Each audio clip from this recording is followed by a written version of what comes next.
Hi, welcome back to another episode of Nobody's Doing It Right, the podcast for those who are uncertain. My name is Kat. I am your host. Today's episode is going to be about how you've seen what you needed to see, and we're going to get into that. But before we do, of course, if you don't know, I am a digital creator. I also write. I have a Substack where I write articles about these things. I also work one-to-one with people. So if you have something you're struggling with that relates to the content I create, because of course, all of this is my experience, I'm not a therapist.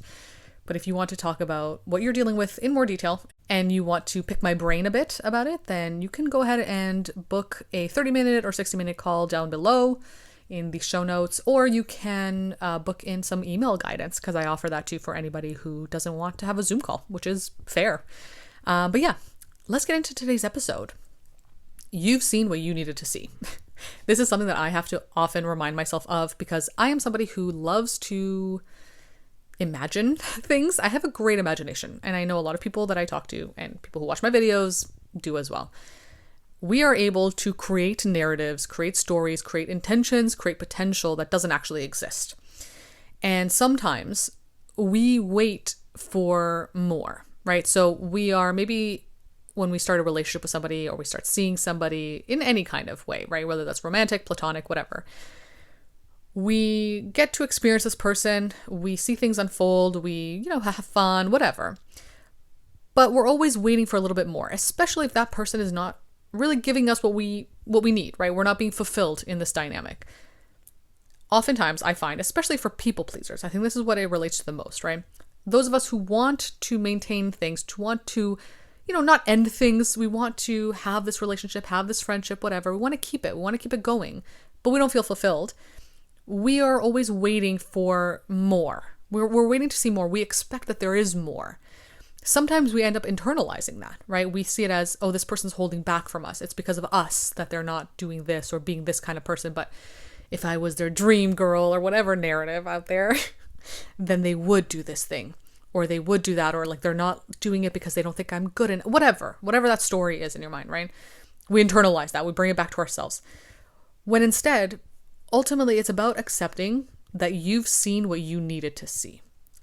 This is it. There is no more for you to see, right? And in some cases there are, of course. This isn't like a blanket statement of all situations, right? But if you've seen something over and over again, you've seen it play out, it's been a while, you've seen what you need to see, you've gotten the information you needed to tell you who this person is or how they're going to show up or what the situation is. There's no more left for you to see.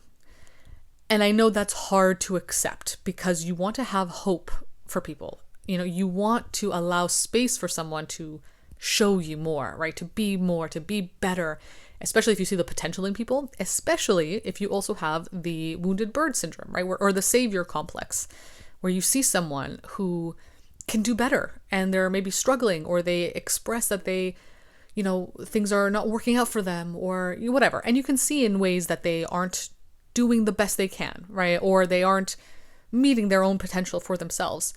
You have that hope for them. You want them to get there. You want to help them, especially if you're a people pleaser. You really want to help them through that. You want to help them as much as possible to meet that potential because you believe it's there. You see it in them. But sometimes it's not.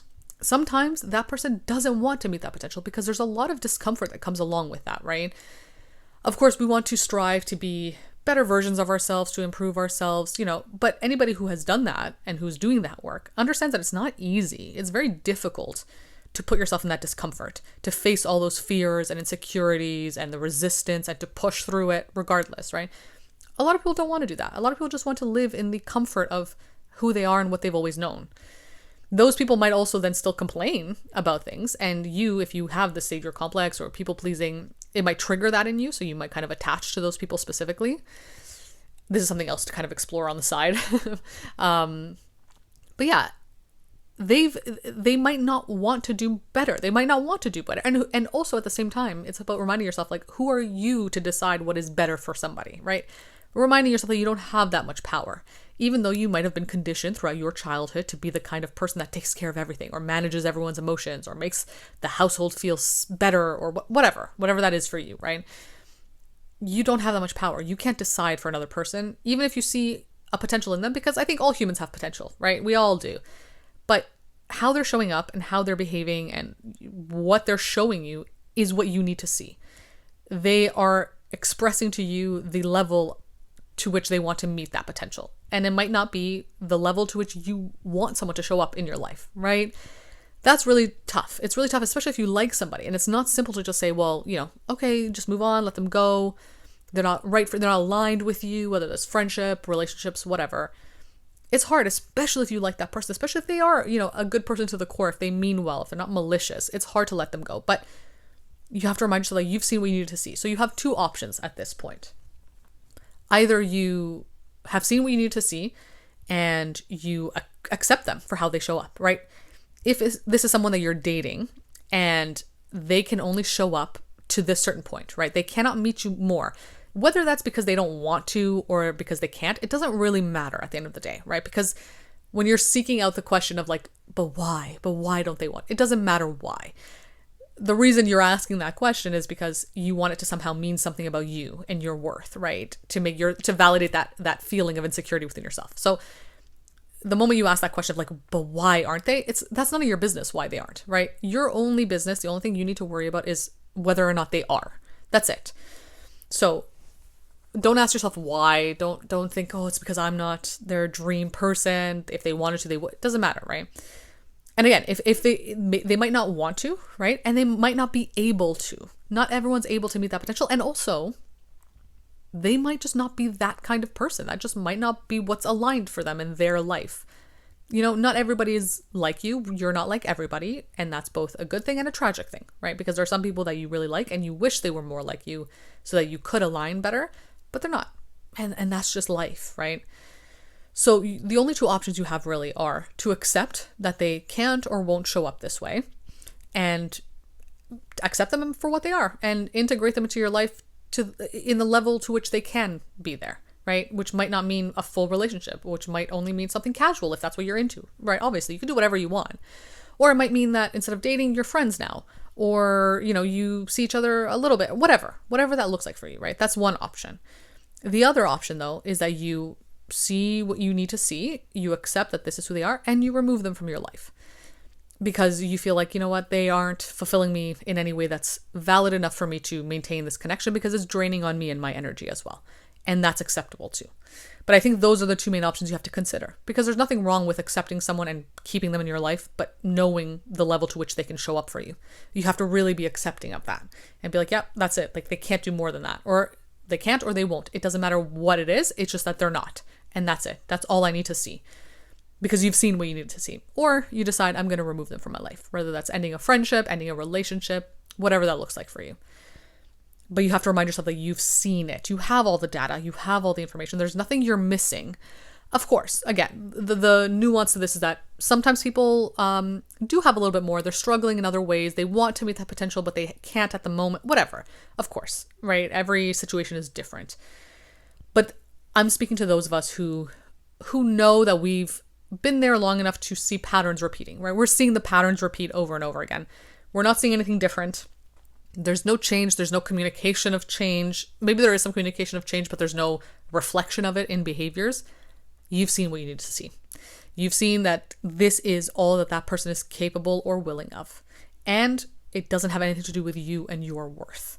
That's the important part. We have to remove that from the narrative of this, because it'll only keep you trapped in circumstances and dynamics that don't align with you. And like, if you feel like it has to do with your worth, now you have almost this challenge in you to say, okay, but I'm going to prove my worth by keeping this person in my life or trying to make this thing work. That's not good for you. That's not going to serve you in the long run, because you're just going to end up in a relationship that's not aligned and doesn't feel good and isn't exactly what you want.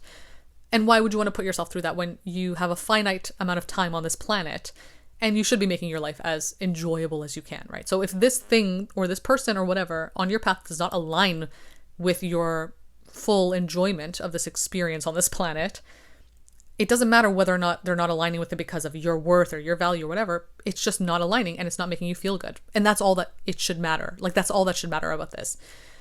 Because again, you don't want to get stuck in the feeling of, I have to prove my worth now. No, we have to remove the worth from it, because that's a messy, sticky situation to get into. So you just have to look at what you're seeing, the data you're getting. You've collected enough data. You know what's going on. You've seen the patterns repeat. And to expect something different after seeing these repeating patterns over and over again is unhealthy for you and not going to be beneficial in the long run. And it probably won't happen. There probably won't be this magical change because people don't change that quickly all of a sudden. You might meet somebody halfway through their personal growth journey and you're seeing that change slowly. Sure, you can then maybe assume that there will be some change.